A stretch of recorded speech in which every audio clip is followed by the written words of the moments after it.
Julius's brutal loss in episode 6 of ReZero Season 4 came with an amazing parallel. The episode starts by revisiting Subaru's embarrassing Season 1 scene, this time from Julius's perspective. Astonished by the foolishness of the man before him back then, nobody would believe what that man would become. Back in the present, Julius challenges the red-haired man to a duel. The man refuses to even use a sword, fighting only with chopsticks, and effortlessly deflects every attack Julius throws at him. Reid starts showering the man with jewels, but to no avail, as he casually cuts through literal beams of light with chopsticks alone. She collapses from overusing Anastasia's gate, while Julius gets more beaten up and his sword broken by chopsticks, collapsing soon after. Emilia then steps in to fight the man with a condition. If he moves one single step, she wins. Amused, he accepts. But as expected, the stick swinger deflects everything with ease until Emilia brushes into close combat. And that's when the man decides to launch his attack, or let's say, sexual harassment. But that works as his defeat because Emilia is just too naive to know that her Emilius should not be touched by any means. A massive staircase is then summoned, but only Emilia can climb it. Damn it. While the injured recover, it's revealed the red-haired man is actually Reid, the very first Swordsing. We also get a glimpse of the strongest figures from each nation. Reinhardt of Luginica, Cecilus of Wallachia, Halibel of Kararagi, and oh my, the first official design for the Mad Prince Vake Adgard of Kustika. This was my live reaction to this scene. Then Subaru learns Julius has disappeared.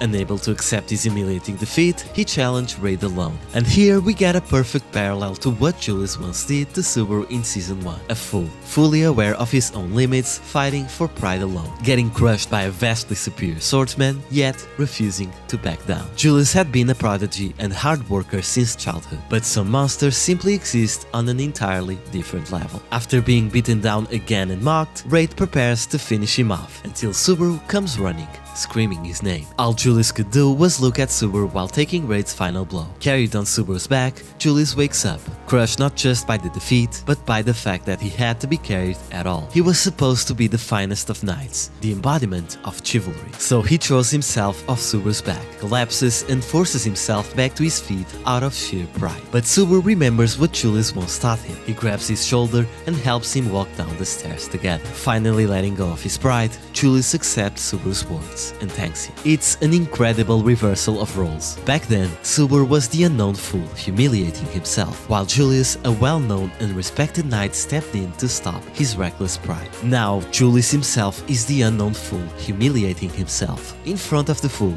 rather the well-known and respected knight, who couldn't bear to see his past self reflected on the knight who once stopped his pride. Peak, just peak.